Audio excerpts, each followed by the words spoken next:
শিক্ষা জাতির মেরুদণ্ড। আমাদের শিক্ষা ব্যবস্থা ভালো নেই।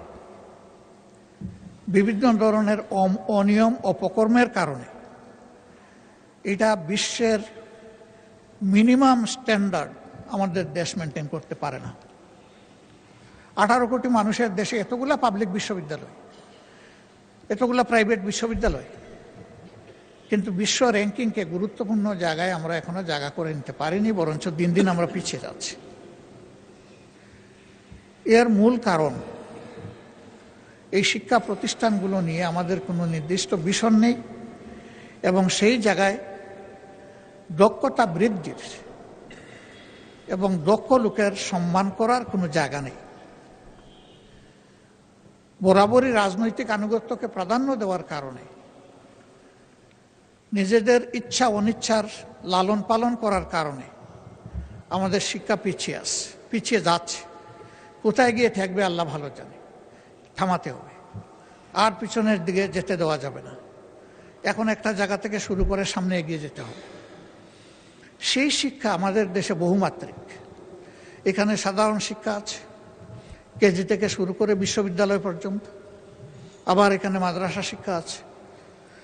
মাদ্রাসায় আবার দুইটি মৌলিক ধারা আছে, একটি আলিয়া মাদ্রাসা আর একটি কওমি মাদ্রাসা। আলিয়া মাদ্রাসা সরকারি কনসিডারেশনে যেটুকুই হোক আছে, কিন্তু বিশাল একটা অংশ কওমি মাদ্রাসা যারা, তাদের কোনো কনসিডারেশন এই বাজেটে নেই। অথচ সরকারের ট্রেজারিতে তারাও তো ট্যাক্স দিচ্ছে। প্রত্যেকটি নাগরিক কিন্তু পরোক্ষ এবং প্রত্যক্ষ কর পরিশোধ করে থাকে। তো তাদের তো হক আছে, তাহলে তারা কেন উপেক্ষিত হবে? হ্যাঁ, এখানে তাদের কিছু আশঙ্কা আছে। তাদের আশঙ্কা হলো সরকারি দান অনুদান সুবিধা যদি গ্রহণ করা হয়, তাহলে এই শিক্ষা ব্যবস্থার উপরেও সরকার ইচ্ছামতো নিয়ন্ত্রণ আরোপ করবে। তখন ইসলামী শিক্ষার মৌলিকত্ব ক্ষুণ্ণ হতে পারে। যদি তাদের সম্মিলিত যে সংস্থা আছে হায়াতুল উলিয়া, তাদের সাথে বসে তাদেরকে নিশ্চয়তা দেওয়া যায় যে আপনাদের পরামর্শ মোতাবেকই এগুলা পরিচালিত হবে, আমরা জোর করে কিছুই চাপাবো না।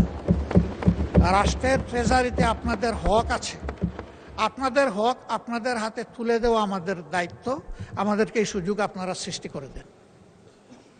তখন একটা রাস্তা বের হবে। আমি মনে করি তাদেরকে এই বাজেটে ইনক্লুড করা উচিত।